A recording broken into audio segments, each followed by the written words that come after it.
took me a while personally to go see a neurologist to get in to see an actual doctor about it.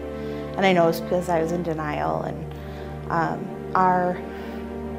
a lot of our family thought they saw it. My grandma told me many times over, he's autistic, and it just hurt. So I just wasn't ready to hear it from anyone. So when we actually heard it from a doctor, and the way that she said it, it wasn't like comforting. It wasn't like, you know, I'm sorry to tell you this. It was, your child has autism, and like, your dog has fleas. And it's all because of our friendly neighborhood vaccine that overshot the immune system and just basically made this poor little child's body go haywire. If I knew then what I knew now, we wouldn't be in this situation. And in fact, my youngest child is not in that situation. He's a vibrant, young, healthy little boy who doesn't have any issues whatsoever, other than being a rambunctious, 3-year-old. But other than that, he is the picture of health. No ear infections, no strep throat. I never have to bring him to the doctor, and usually when I do, we walk out of there with no medication. We are at a chiropractor's office at least once a week, at the very least once a week. If I notice any sniffles or anything, we're there, we get adjusted, it's gone. I don't have to worry about running out to Walgreens for my, dose of antibiotic, for a 7-day course or what have you. You could almost pinpoint where this epidemic started, and it was around 1990 where the number of vaccines quadrupled, and from just a handful to ones that are just overwhelming, and I mean, the flu vaccine, never given to children on theories that are just theory, no fact, whatsoever, no evidence to really do that. And in my mind, no vaccines, no autism. So he became very aggressive. It would take us 3 hours to put him down for bed at night. I gave up on naps because that was just a battle.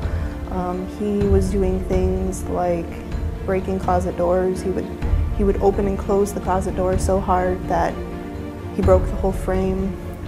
He would get so angry that he would slam doors, and every door jamb in our house was broken.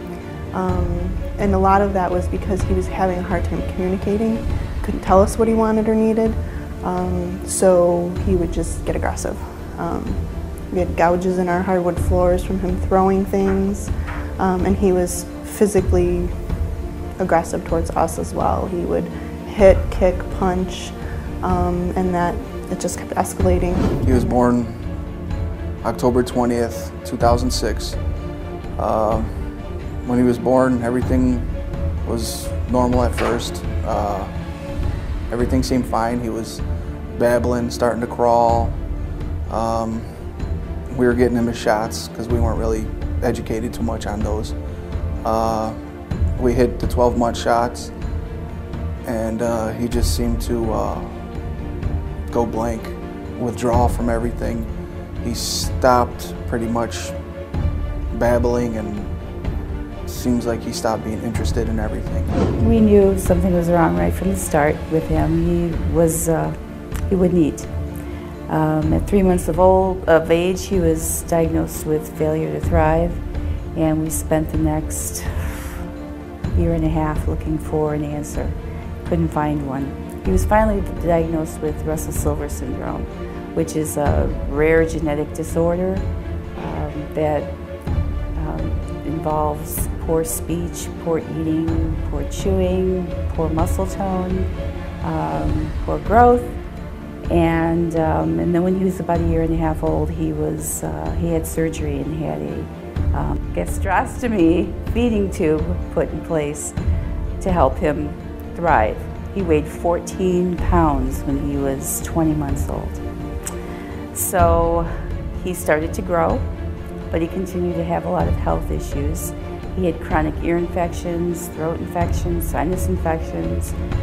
His skin was scaly, his hair was dull, his nails were brittle. He was diagnosed at age 5 with autism, and they told us he'd never speak and he would never get past a 2-year-old mentality. I just remember feeling like I was losing him and not knowing what to do. Basically, I had taken him to many doctors who had told me, well, he's young, you know, wait and see, and ran the whole gamut of, well, it could be this, it could be that, it could be ADHD, because he was very, very hyper at the time as well. And I just remember thinking, well, what can I do? And having the doctors look me dead in the eye and say, nothing. Your child is going to be mentally handicapped for the rest of his life. And I just thought to myself, how can you look me in the eye and tell me that this is it? And that's when I knew I had to search out for other things, because it's your child, and they only have one life to live. And if I'm not going to advocate, who else is going to do it? So that's when I knew I was going to do whatever I had to do for this little boy.